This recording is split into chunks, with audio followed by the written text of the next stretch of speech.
మరి వాళ్ళని గెలిపించి వాళ్ళని ఒక మంచి మరి లీడర్గా ముందు వాళ్ళను ఎక్స్పోజ్ చేయాల్సిన బాధ్యత వాళ్ళ కుటుంబం మీద ఉంది అని చెప్పి ఈ సందర్భంగా నేను విజ్ఞప్తి చేస్తా ఉన్నాను. మరి ఇక్కడ ఉన్నటువంటి 22 డివిజన్లకు 22 వార్డులకు 146 మొత్తం అప్లికేషన్స్ పడితే నామినేషన్స్ 34 మన కాంగ్రెస్ పార్టీ తరఫున పడడం జరిగింది. మరి ఎమ్మెల్యే గారు చాలా నమ్మకంగా చెప్తా ఉన్నారు, మేమన్నీ కూడా కోఆర్డినేట్ చేసుకున్నాక సింగిల్ నామినేషన్ తోటి మేము ఎలక్షన్లకు వెళ్తాము అని చెప్పడం చాలా సంతోషంగా ఉంది. ఎవరైతే విత్డ్రా చేసుకుంటారో వాళ్ళు మనస్ఫూర్తిగా సంతోషంగా విత్డ్రా చేసుకోవాలి. విత్డ్రా చేసుకుని ఎక్కడికో వెళ్ళిపోకూడదు, బాధపడకూడదు. మీరు కూడా నిలబడ్డ అభ్యర్థితో పాటుగా వాడవాడలో తిరిగి మీరు తప్పకుండా వాళ్ళ గెలుపు కోసం కృషి చేయాలి.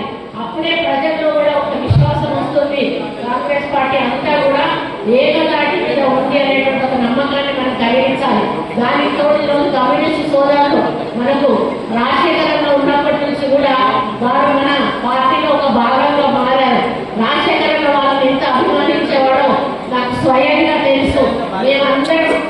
అందరి రావడానికి వెళ్ళినప్పుడు మేమందరం ఉన్నా కూడా ఫస్ట్ కమ్యూనిస్ట్ సోదరులను లోపలికి పిలుచుకొని వాళ్ళకు ఒక అర్ధగంట టైం ఇచ్చి కూర్చోబెట్టి వాళ్ళు అడిగిన పనులన్నీ కూడా చేపించి పంపేవాళ్ళు.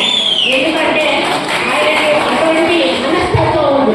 అంతకుముందు వాళ్ళని తిట్టేవాళ్ళు లేదు. మన చదవకుండా నేను లోపలికే నాతో గొడవ పెట్టుకున్నానని అన్న వాళ్ళేమో తిడతారు, మీరేమో రాగానే పనిచేస్తారని చెప్పి నేనంటే ఆయన ఏమనేవాడంటే అమ్మది వాళ్ళ కోసం అడగని వాళ్ళు ఎప్పుడైనా ప్రజల కోసం అడుగుతారు, ప్రజల కోసం మనం చేయడంలో తప్పు లేదు అని చెప్పేవాడు. ఆయనకి అంత విశ్వాసం వాళ్ళ మీద ఉండేది. నిజంగా ఇప్పుడు అన్న మాట్లాడినప్పుడు కూడా మరి వారు ప్రజల కోసం మాట్లాడేది తప్పితే ఎక్కువ మాట మాట్లాడలేదు. వాళ్ళ జీవితంలో ప్రజలకు అంకితం చేసినటువంటి పార్టీలు ఏమన్నా ఉన్నాయంటే కమ్యూనిస్ట్ పార్టీని. కాబట్టి వాళ్ళ మరి పొత్తు తీసుకోవడం అనేది నేను అభినందిస్తా ఉన్నాను. అది తప్పకుండా మీ గెలుపులో ఒక భాగం అవుతుంది అని చెప్పి నేను చాలా విశ్వాసంగా చెప్పదలుచుకున్నాను.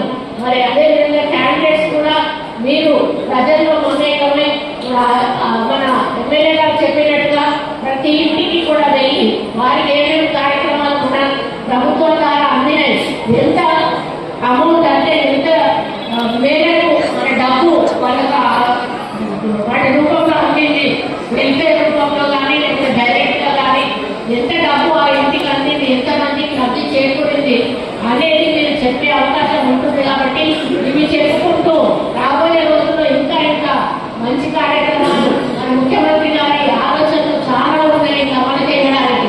ఈరోజు మనకు ఫైనాన్షియల్ ప్రాబ్లం ఉంది కాబట్టి ఒక్కొక్కటిగా అమలు చేసి వస్తున్నారు. అదేవిధంగా రాబోయే రోజుల్లో కూడా మనం ఇచ్చిన ప్రతి మాటను కూడా నిలబెట్టుకునే విధంగా మన పరిపాలన ముందుకు పోబోతుంది అనేది కూడా ఈ సందర్భంగా నేను తెలియజేస్తాను.